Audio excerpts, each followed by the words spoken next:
Welcome to the Nerds and Friends podcast. Today we are talking about everything, everywhere, all at once. Mm-hmm. Hail Bagel. Hail Bagel. Hail Bagel. A quick spoiler warning for those listening. The spoiler alert, we are going to dive into the movie 100%. So if you want to avoid minor spoilers, wait to watch the movie first. Go see it. Absolutely. This is a full spoiler episode. This is the spoilerific discussion because we don't care. Also, I would actually make the argument that this particular movie is very difficult to actually spoil. I think we lost Nick. It's difficult to spoil in the sense that there's not like, you could tell people about the movie, you could tell people about the plot and the resolution, but the way the movie is structured, it wouldn't, like, in my opinion, it wouldn't take away your enjoyment of watching this movie. Right, totally. Because of the way that it gets to where it's getting. Absolutely. Boy, I laughed, I cried. It was fucking amazing. What a movie. Okay, so out of the 4 people that saw it, I need a hand raise of who cried at some point. Multiple times. I held back tears. None screamed. At a bare minimum, holding back tears is enough. Yes. Like I was holding back tears when the portals popped up in Avengers Endgame because I'm a sap. But but this like blew that away. Yes. There were some parts in the third act that are just like feelings, here you go. And I was like, The movie had me tearing up at multiple points for completely different reasons during something. If I tried to explain it, sounds so unbelievably stupid that it feels like I'm having a stroke. Yeah, exactly. Like let's dive into that. Like, who else had a visceral fucking reaction? Okay, so here's your first spoiler of the movie. It's kind of shown in the trailer. There is a scene in this movie where for a solid few minutes of screen time, the characters are just rocks. Oh, that was a beautiful scene. And it's a beautiful scene. It's completely silent. The only thing that's up is exactly. It's just text and camera angles to invoke a conversation. And that alone, like, the theater's completely silent. And both times I went to see this, the whole theater burst out laughing the first time that came up. Yeah. And it is also followed by that scene is called back to later. And in my opinion, that is the single most emotional gut punch of the entire movie. Yeah. When Michelle Yeoh's rock turns around and it's got the googly eyes on it. That hit with a level of intensity that I was completely unprepared for. Yeah. And just the whole I'm gonna chase you, where it's 2 rocks that are no sound, or there's sound, just wind. Just wind. No talking, just sound with essentially subtitles, and it has you at the edge of your seat while you're just reading the subtitles of rocks on a cliff. Yep. And they are it's brilliant. Like, and it creates such a good break from the chaos of the movie too. Like everything's going on. I feel like leading up to it, you're just like, what is going on? The whole movie. Oh yeah. And then that happens. You're like, it forces you to pay attention to what's actually going on. Right. Yeah. And on top of a movie that refused to slow down. Yeah. Like the whole time in the best possible way. It was just like, I was like, I'm sorry, how do you feel about slowing down? Actually go fuck yourself. More is going to happen in about 9 different not even 9, in literally infinite realities. This is never going to slow down because there's always something happening. And I gotta say, as someone who's been studying acting lately, Ke Huy Quan and Stephanie Hsu just really brought it. the daughter and the husband. Oh my God, yeah. The performances were fucking amazing. Ke Kwan walked away this is the first first actual place where I personally had a visceral emotional reaction, because timeline wise, Ke Kwan, who again, anybody watching this podcast, it plays the husband, was Data in the Goonies and Shorten Round in Indiana Jones and the Temple of Doom. He has been like quietly in Hollywood for the past 35 years doing like stunts here and there or producing. He hasn't really acted a whole lot.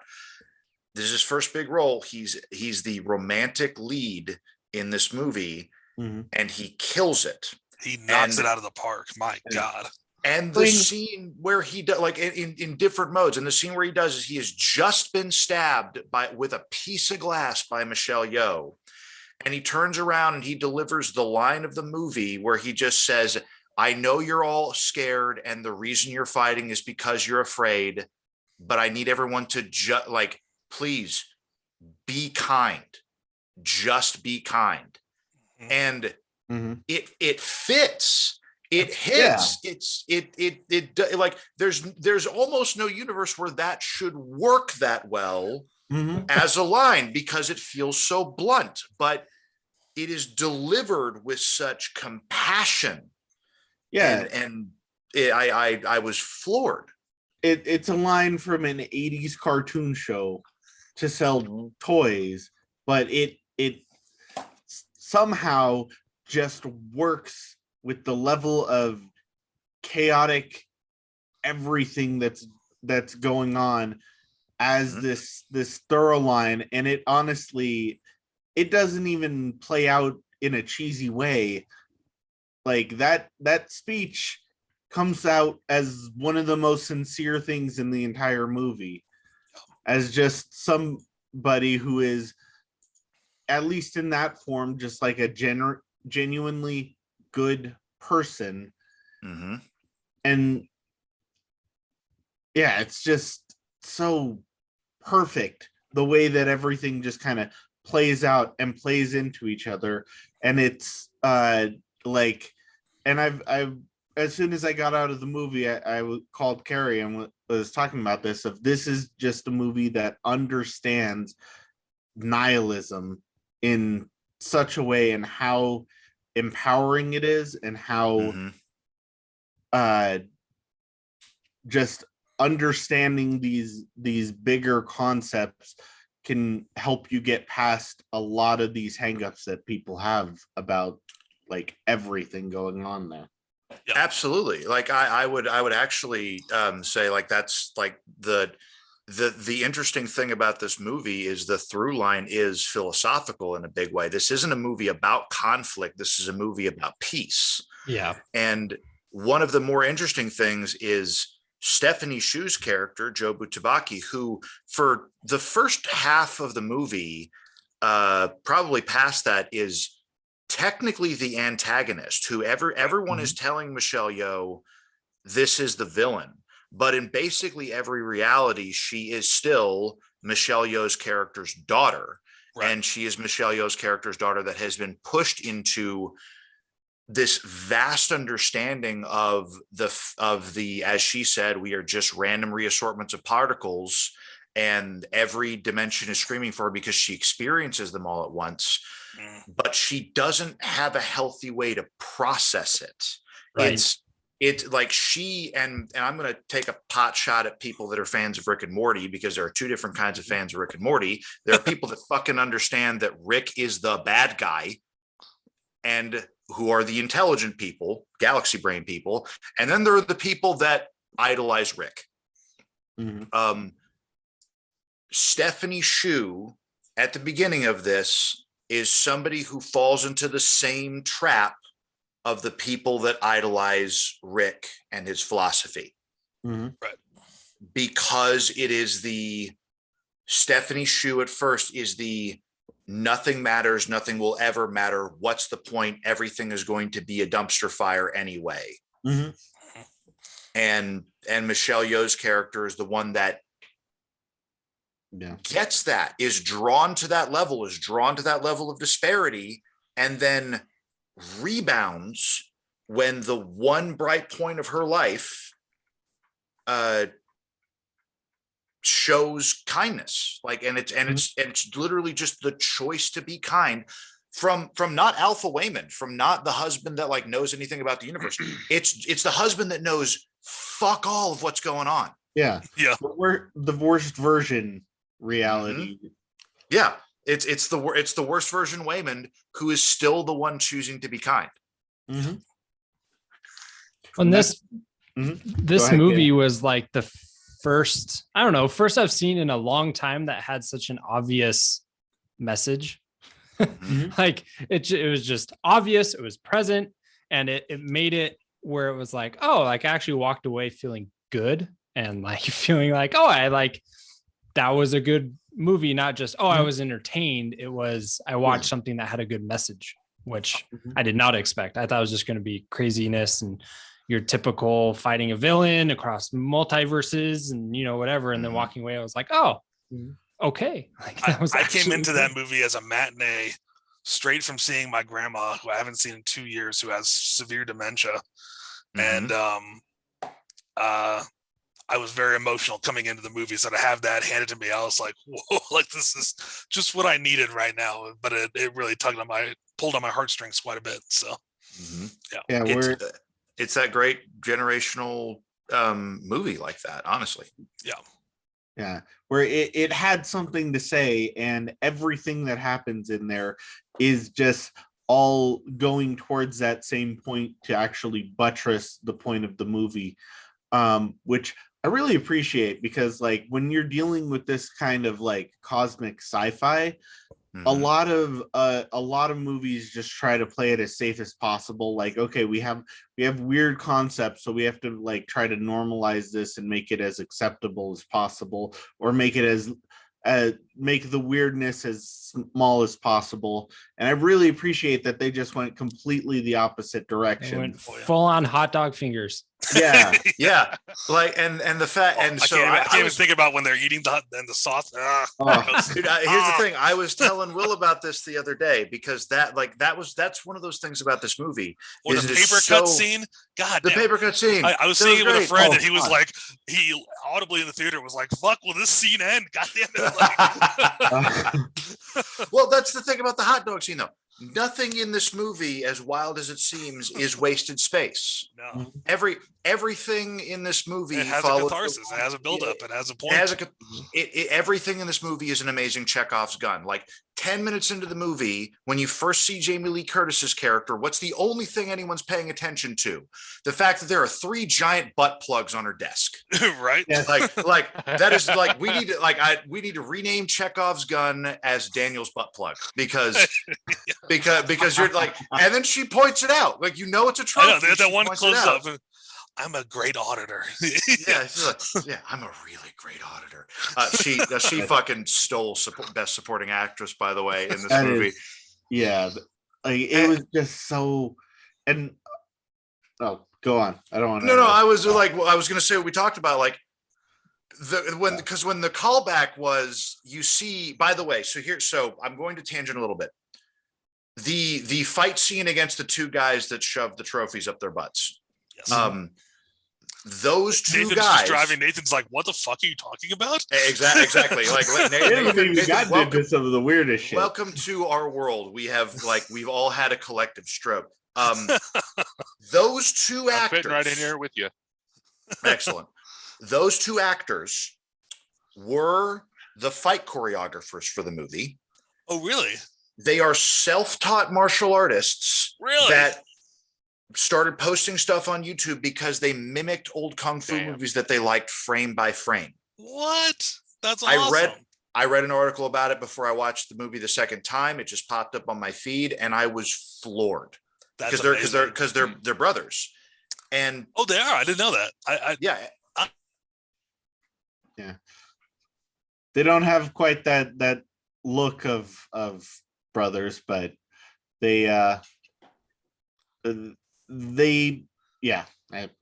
can't say anything that Carey didn't already say. And I'm well, you brought up the fact that like even though that fight scene is patently ridiculous in every way, it was the tensest fight scene in the movie. Yeah, where they're just sitting there playing keep away with the butt plug, where she's just trying to keep a guy from shoving a trophy up his ass, and it is more tense than most scenes where you have two people fighting over an actual gun. And it was, and it was a perfect Jackie Chan keep the gun away from the bad guy thing. That's straight out of Mr. Nice Guy. Like, and it just like it worked so hard.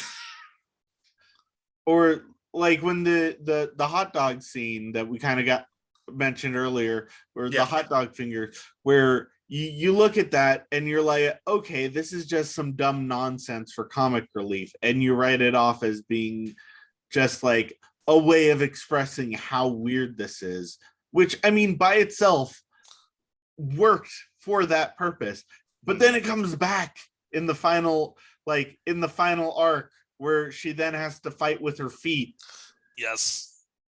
And it's Jamie Lee Curtis's character's catharsis. Yeah. Like the fact that and the fact that Jamie Lee Curtis's character was like the secondary antagonist of the movie in a huge way, but what saved her was compassion. Was like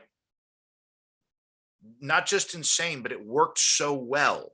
Yeah, like because it's so unexpected, but it hits you really hard when you're watching it. You're just like, wow, that's yeah. And I feel like this, like in the, I guess, like the peak of that conflict at the end, or I guess the end of the conflict, like when she just rests her head on her shoulder and is like, you know, you're used to seeing like the villain being defeated, right? And like dying or being cast off or whatever. And it was just like acceptance of like who the person is and all of the multiverses. It was like, okay, this is different and it's refreshing and relieving. Yeah. Yeah. It was beautiful. Yeah. We're like, and I was talking about this to Carey, because I am like wholeheartedly a full-blown nihilist, and this movie like really just kind of groks nihilism to the full extent, to the point where you even have that character arc where you go from like, when you get to that point where you realize nothing in the universe matters in an ultimate sense, there is no ultimate meaning to anything, everything is pointless. And then both the daughter and the mother then get to that point where it's like, well, what's the point then?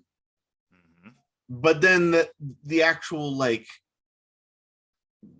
final villain is, or like the moment where you can finally beat the villain, it's overcoming that and getting to the point where, well, if nothing ultimately matters and I just kind of exist in this plane where there is no greater meaning, then the only thing that has meaning to me are the things that matter to me. And you can give yourself meaning, like, what do I actually care about? And the mother, like, getting to that point where what I care about is my daughter above everything else. And then that just is what kind of, like, that is the big villain to overcome, is like this concept of nothing mattering versus what's the point. Yeah well said. Well said. Absolutely. And that was one of the things that was so cool about it, because because the scene where everything really hits, where like they actually have that philosophical discussion that works, is it would work in a different movie. Like it's in the parking lot in front of the laundromat. They barely allude to anything regarding like the multiverse or the fact that they can now jump through different realities. Mm-hmm. It's just a mom talking to her daughter. And I think one of the powers of this movie is that out of the three main characters, Michelle Yeoh, Ke Quan, and Stephanie Hsu, everyone's been one of those people at different points in their life. And being able, and there's something so interesting about those parts of your personality, of anyone's personality, in a very applicable way, having that conversation about it's not that like I can't force you to not give up, but you can choose to not give up. And that's why that scene worked, because it was right after, here's the big spoiler, Stephanie Hsu jumps into the bagel to be destroyed from all realities. And the thing before that is this another big emotional scene of Michelle Yeoh grabbing on to her daughter, and James Hong, who we haven't talked about, even though he's 93 and he fucking crushes his role as Gong Gong. He had so much physicality, and I was like, he remembers World War II. Like, what the fuck? Like, yeah, like seriously. And him grabbing onto Michelle Yeoh, Ke Quan grabbing onto Gong Gong, and it's this chain of people that like we're not letting go. Yep. But when Stephanie Hsu turns around and asks, just please let me go, Michelle Yeoh does, because she knows you can't force her daughter to do anything. It's going to be her choice, or it's going to not. It's not even the bait and switch. You had like, this movie was so fucking bonkers. You had no idea if Stephanie Hsu was just going to be gone. Right. But when she reaches back out, that was her choice as a character to complete that arc. Yes. And that's one of the reasons that's one of the big reasons why, like, I am always impressed by a piece of media that does not, that treats its audience like adults, that treats its audience like thinking human beings. Arcane does that. If we're talking about a series, stop shaming me. I'll watch it eventually. No, shame. But like, no, you watch this movie. You watch this movie. You've regained your nerd card. But this is a movie. That does that, and I very like. I appreciate that on such a visceral level. To have something that you know. I mean, what did you say, Will? Like you feel seen as a thinking human being. Yeah. It's never like they never feel the need to just like try to force additional concept down. And like I suppose in fairness, they do it a bit in that last scene where she's explaining the process or her thought process going through things with her sappy speech. But that kind of works with the movie because it is that whole like anime talk no jutsu way of trying to combat this by actual communication. Yeah. And even when they are like saying something like that, it's still showing and not telling. It's like showing how to that this is something that the characters need to communicate, and she's saying that to the actual cast, but she could be speaking to the audience, or like in that scene with let's call it Earth 2 for lack of a better term, where she had just gone home and not punched the woman in the face.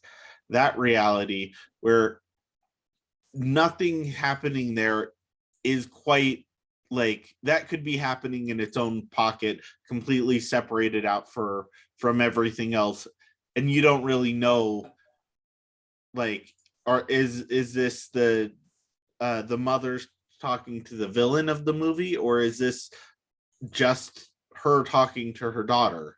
Mm-hmm. And it works so well because it doesn't try to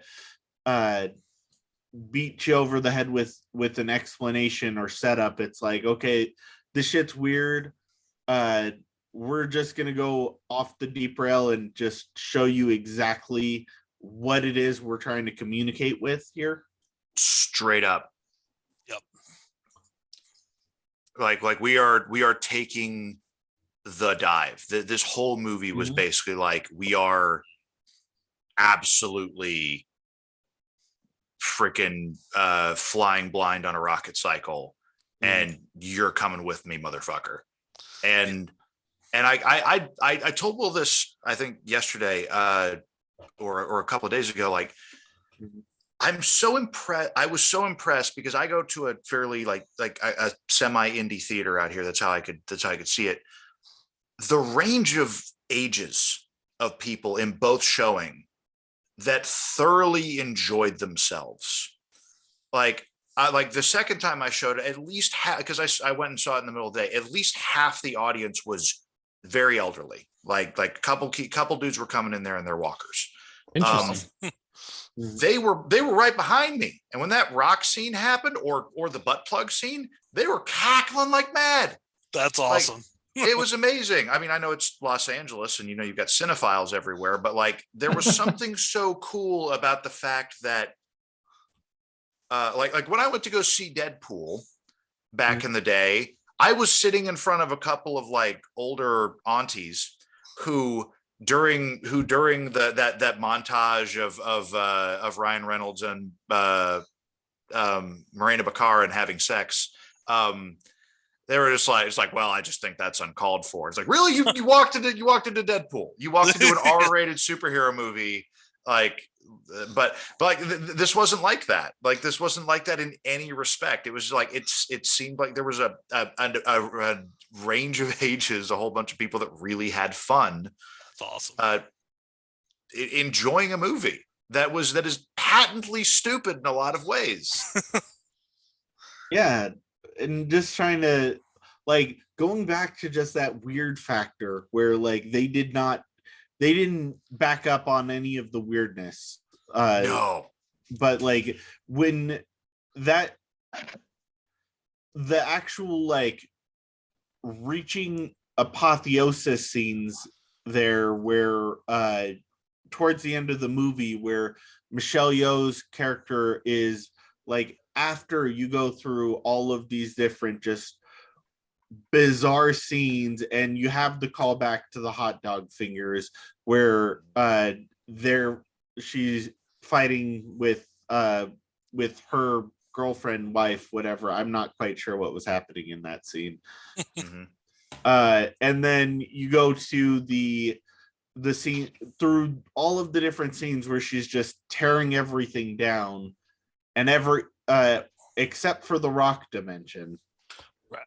And then that's kind of the turn there, because she sees like the damage that she can do now that she thinks, okay, nothing matters, so I'm just gonna rip everything down. I'm gonna sign the divorce papers. I'm breaking this person's heart. I'm the fucking raccoon. I'm just ripping the hat off the raccoon. Ratatouille was my favorite. When he got taken away, I was like, why does this hurt so much? Yeah. Yep.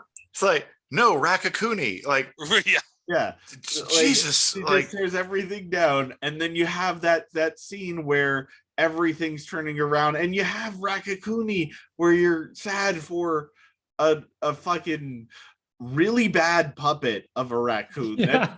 I was going to mention, like, the budget of this film was produced like low budget, and I love it. Made it that much better. You want to know something that's fucking mind-blowing about that, though? Anthony and Joe Russo were the executive producers of this movie. The fucking dudes that did Avengers, Winter Soldier, Civil War, and the last couple Avengers movie. Yeah, when I saw that, I was like, that makes sense. Also, by the way, that's the kind of shit that I think needs to happen in film. If I may, one of many rant corners, Carey here. I read the most stupidly nihilistic thing I'd ever read about 6-7 months ago when the new Space Jam came out. Okay. Here's the thing. I don't think there's a single fucking person on the planet that didn't know that Space Jam was going to be a several $1 million blowjob of a movie. that is to say nothing of any of the actors involved. It was basically making fun of itself for being written by an algorithm. It was that stupid. It also didn't land in any way. And what I read, and the commentary I read about that was somebody ranting about like Hollywood is just a playground for rich people's children at this point, and they're just going to keep feeding you the same thing. And at the time, I said I was angry because I said because it was cynical. It was what Stephanie Shu character was. It was nothing matters and you're never going to change it. And I want to say, fuck you. Have you seen what independent horror is doing right now? Mm-hmm. Like, or any independent movie, like, or like just take A24 as the studio example. Right. Which I also just recently heard as trauma, but gentrified, which hits now A24 needs to redo the Toxic Avenger. But the fact that like the Daniels obviously wrote a script that was so like there's no sane regular studio that would have done this. But also the fact that one of their benefactors, one of like two of their big producers on an executive scale were the dudes who just got done making the fucking Avengers Infinity War and Endgame. Mm-hmm. That is two extremely successful people turning around and giving a hand to some people and taking a risk on something weird. Yes. Yeah. Which is how it should go. Which is how it should go. Yeah, exactly. Because no matter how much everybody talks about like, oh, you know, like everybody's cost benefit analysis out here in Hollywood and like, is it going to make money? You know, fuck you. You know who's taking that to the extreme and it's ruining them right now? Sony, with every superhero property that they have outside of Into the Spider-Verse, because they're not trying to make good stories. They're trying to make movies that will make more movies. And they are tanking in the quality department because of it. Yeah. But you also have people that go out and they try to make passion projects with this, with a message that are also every bit as weird as the people making them, and they are working. Yeah. And that should just gives me like hope in humanity. Okay. Because so it resonates with people. So you're absolutely right. No, it resonates with people. Exactly. So I think you're 100% correct. Mm-hmm. Yeah, and it is that. And like, it's hilarious because that's exactly the cynicism that the movie is tackling, of like, instead of just responding to this thing you don't like, or this this thought in just bile, like so many people end up doing with that, where you just turn into a cynic and everything sucks and we're just gonna rip everything down for the sake of ripping everything down because nothing matters. Or we're gonna like bring back to Rick and Morty, we're gonna destroy the McDonald's because they ran out of Szechuan sauce because we're a bunch of assholes, and that's okay because nothing matters.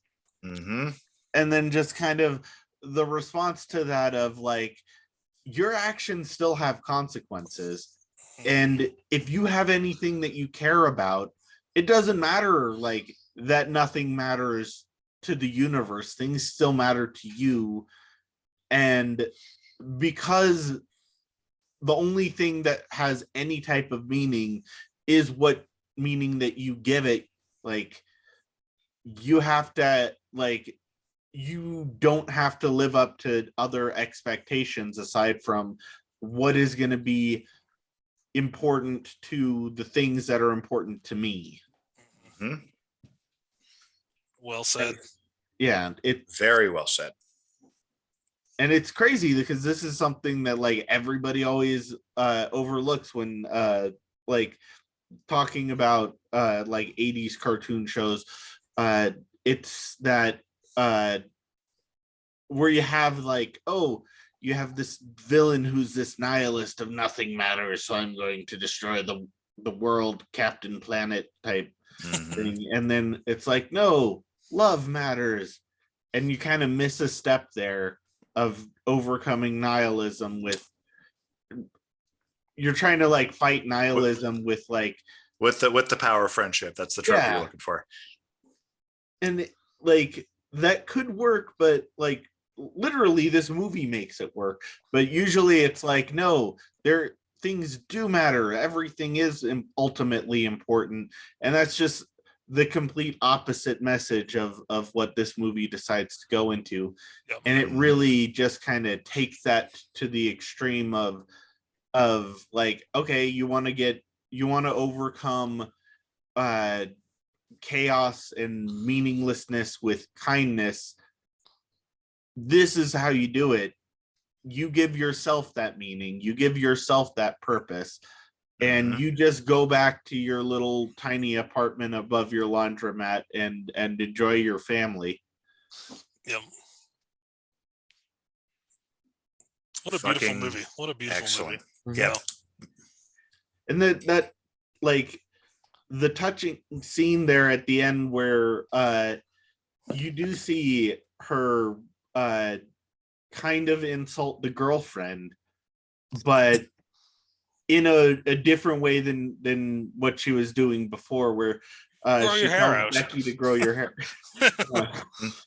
Where it's just that same mom nagging, but it just hits different than earlier in the movie where she had been saying similar things to her daughter that just came across as hurtful. Right. Yeah. That was a really great transformation there. Everything about this movie was just beautiful, and I legitimately think that everybody should go watch this movie. Yeah. Yes. Honestly, I think it's the best movie that I've ever seen. Wow, that's high praise. Yeah, because everything that's done in the movie, it's just so perfect. It's true. Everything, like every little piece ties back into each other and just lands so perfectly. Like the fight choreography, it feels like every kung fu movie that you've seen where people are actually fighting. There's only one punch in the movie that doesn't feel like it actually hit with force, and that's the one where Michelle Yeoh tries to punch her daughter, and like it didn't feel like she really hit her, and that was kind of the point of that scene where that punch isn't supposed to really land. Right. Everything is done with purpose. Yeah. The attention to detail is exquisite in this movie. Yeah. Across the board. Yeah. Absolutely. Well, go ahead. I want to hear what Nate thinks after hearing us talk about it. I'm down for that. What you got, Nate? Well, I can definitely say y'all have convinced me to go watch it. I definitely want to find a spot where I could take my truck and just go watch this movie that y'all have recommended so very highly. I think you'll enjoy it, man. And then, if I can find a spot where I could park my semi and go watch a movie, maybe after I watch it, we could all do another podcast and I can share my thoughts on it. Hell yeah, that'd be great, dude. Just give you a couple minutes to like, all right, let's go. 10 minutes, like, what makes sense now that you didn't get before? The one I'm most curious about is the butt plugs. And just like, of course, talking about that, I was just like, what? And that's like, now I've got to go see this movie to see what the hell they're talking about. You may want to eat lipstick after you watch it. Just fair warning. Yep. Also, like another one of those epic fight scenes where she with the dog. Where the daughter almost gets smacked with the nightstick and she turns it into a floppy dildo. Oh yeah, it just wrecks the dude with it. Yeah. It was so well done. Will, you brought that up freaking a couple days ago too. That fight scene was an amazing turning point in the movie because you realize how little Michelle Yeoh gets what the fuck's going on. Yeah. Because she goes like, you're the reason that my daughter thinks she's gay, and literal record scratch. And she's like, wait, you're still hung up on the fact that I like girls in this reality? Like, and you have that actual moment of recognition that I think all of us have had, where you're trying to communicate something to someone and they're like, okay, I totally understand it. And then they immediately show you that they have no understanding of what you just said. Yeah. Mm-hmm. And it's just like, that it just hits so hard right there. Yep. Right there is just like, oh. That moment when the grandpa Gong Gong accepts the girlfriend Becky, and she's pushing him in a wheelchair. Oh, that got me. I cried. Dude, the look on James Hong's face. I know, right? Just like, it's so good. Girlfriend, I was like, oh my god, yeah. I'm gonna cry talking about it. Let's move on. There were so many scenes in this that were like legitimately, like I was talking with Will a couple like yesterday, right after he got out of the theater. There were scenes that I was talking about where I was legitimately tearing up again. Yep. Like the first day I watched this, I was streaming tears basically from the line "Be kind" until the end of the fucking movie. Yeah. And then I was crying again on the way home. Like, that's how hard it hit. And there were so many of these scenes that the scenes in the movie that did that to where like they hit well later. It's like this I think this hits as one of those oh shit. I think this is one of those bookmark movies to like be a movie that you like, that you judge movies that you watch for going forward off of. Kind of like for me personally, Mad Max Fury Road, I know I never shut up about it, is one of those movies. Great. Like, saw that in the theater. It was this fucking polished gem of magnificence in every fucking way. And then after that, like, I'm not a person like movies are ruined for me, but like that was like a solid benchmark. And it was one of those things where like there are a couple people I respected that were like, I don't get it. I don't think it was that good. And I was like, I will vehemently disagree with you. Yeah. On that for this movie. And I would say the same thing to not anybody who said they didn't get this movie, because I think that's understandable to not like get the whole thing or to think you don't get it. But somebody who says they don't like this movie is I have wrong. yet to encounter anyone who's seen it and hasn't liked it. Exactly. You know, I've yet to encounter someone who's like, it wasn't my cup of tea. It's like, what? Oh, the critics, they're wrong. Yeah. And I like going like with the daughter being gay in the movie, and like it wouldn't matter. It's not that important to the actual film that you understand that. It's just a thing that happens. And it could have been anything else of just Michelle Yeoh pretending that she's okay with this thing that her daughter's into and thinking that, yeah, so I'm definitely not against this and not bothered by this at all. And just trying to pretend like she's not bothered by this. And then the point of the movie that the movie makes, it doesn't try to tell you, oh yeah, I'm good. Truck going flying by on the shoulder kind of scared the shit out of me. Oh well. I'm in Nashville. Drive safe, buddy. So he was also the other driver was also playing guitar. Yeah. I passed by the Grand Ole Opry. I heard a bunch of country music, and I was like, "Oh crap!" Oh hey, the Opry. No, it's one of the highway rescue trucks. That makes sense. Yeah. Oh, but I was saying, with that, she's the movie doesn't try to say, oh no, you better be okay with gay people, or gay people are good, or making any type of statement on that. The thing that the movie tells you is that this doesn't fucking matter. Mm-hmm. And that's the point that it gets across of like it's not something that's important. So who the fuck cares? Why are you wasting your energy on this thing that's bothering you? Mm-hmm. When really the thing that's important is that you care about your daughter. Right. Yeah, and it's like that alone, like you hit the nail on the head with like all this. I think that's one of the reasons why it hits that nihilism angle so well, is like, why is it really does hit the why are you hung up on the things that actually don't matter? Mm-hmm. Because it's kind of that argument where it's like, I really don't like, I don't like to fucking bag on people. I don't.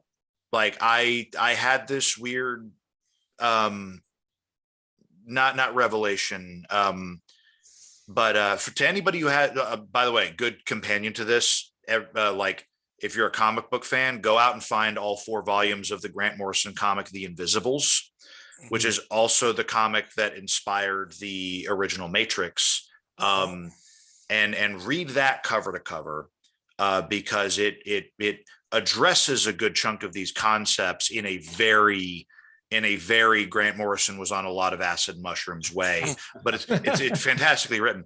But one of those things that Grant Morrison talks about is he talks about this concept that if you looked at us from a 4th dimensional perspective, as in, like, if you could see us from the perspective of time, we'd all look like a centipede, like every single second, like trailing behind us as we went. Interesting. And I was in an experience where I could tell somebody was having like a bad day in front of me, like zero specifics here, but like they were getting aggressive. It wasn't at me, but I could tell like they were having like a rough time. And I suddenly realized that all I could see right there in front of me was the split-second snapshot of what is physically in front of me right now. I can't see all the stuff behind that guy that led up to here that is affecting him and making him want to, like, making him grumpy or lash out. And I went and talked to that guy, and I just kind of asked I did the, hey, what's wrong? Not that that's like a fucking brilliant or noble thing or anything, but like, instead of getting on this guy's case, which I very well could have, I just went and like asked, hey, what's wrong? Because I knew this particular guy wasn't a sociopath. So I knew he wasn't getting off on inflicting harm on other people. And that's one of those things that like hits about this movie, is it's the things that matter are the fact that that other humans are other fucking humans, like, and all this minutia that gets trotted out and blown out of proportion and made part of your religion, or that's gross, I don't like it. Like, if it's not something that harms other people or infringes upon other people's rights, then it doesn't matter. It really doesn't matter if that's the way things are. Yeah. I think like another way that the movie kind of like really pushes to illustrate that is it has kind of that, and this is another throwaway gag like earlier in the movie where she's in that executive's office that has the sex dungeon behind the desk. That they hide out in for like 5 minutes. And then that comes back at the end of the movie where she sees these different her in a different reality dominating him, and that's her way of fighting through kindness of that BDSM basic takedown with the ball gag, and her just being completely fine with that and just using that kind of social taboo to just really illustrate it doesn't matter if it makes them happy. It's nobody's getting hurt here. This is like a way of fighting with kindness. Yeah. And that was my favorite when she fights off all the guys with kindness, and that was just brilliant. And brilliant. when she turns around to Wayman and says, "I'm learning to fight like you." Yeah. And the Zen motion that went up to that, you have a full Matrix moment where all the bullets stop before hitting her. Yeah. She turns one into a googly eye and just puts it on her forehead, and then Zen peace fights up a stairwell because everybody at this point is unified in wanting Jobu Tupaki to just go away and disappear. Mm-hmm. But the one person that needed to care refused to back down. Yes. I got goosebumps. Yeah. And it's like, and that's the point where I kind of disagree with you, because earlier you said this isn't a movie about conflict, it's a movie about peace, and I disagree. I think it is entirely a movie about conflict, but in that you have more than one way to fight a battle, and you don't have it might be. It's not even necessarily anti-violence. It's just anti. How do I put this? It's not anti. It's pro fighting in the least harmful way to others, like to actually just care about others. Because if you care about others, then that becomes important. Yeah. I really do agree with you there. Like it's because like this not being about conflict, this being about peace is actually like that's too blunt of terms even. Because this movie boils down to the thing that saves everybody in the universe is being kind and loving each other.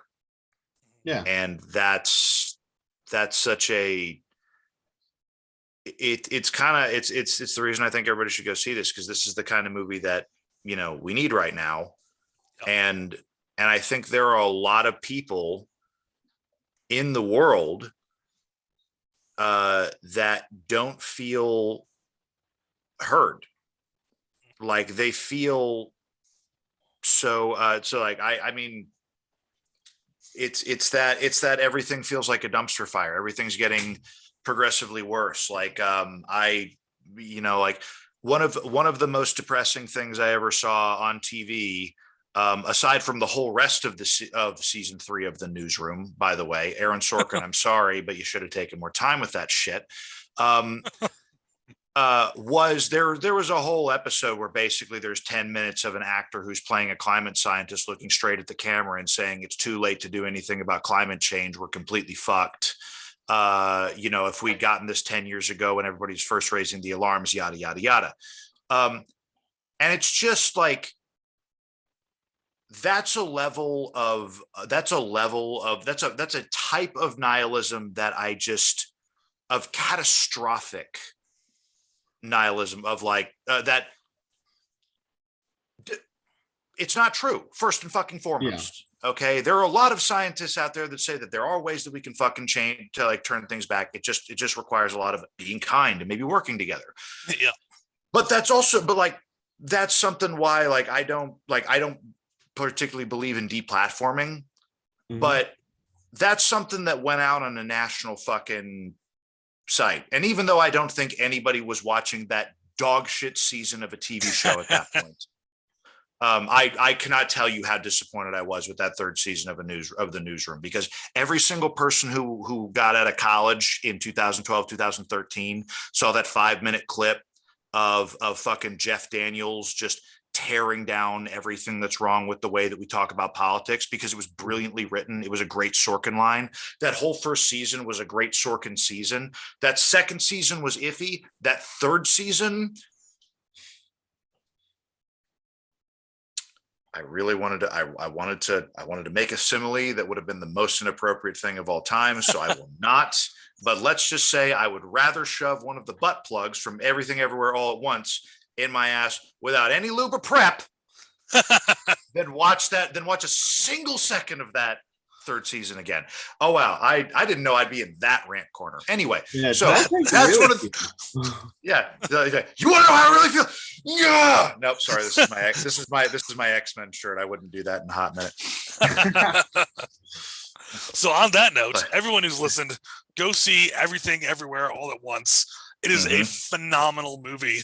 10 out of 10 googly eyes. Easily. Absolutely.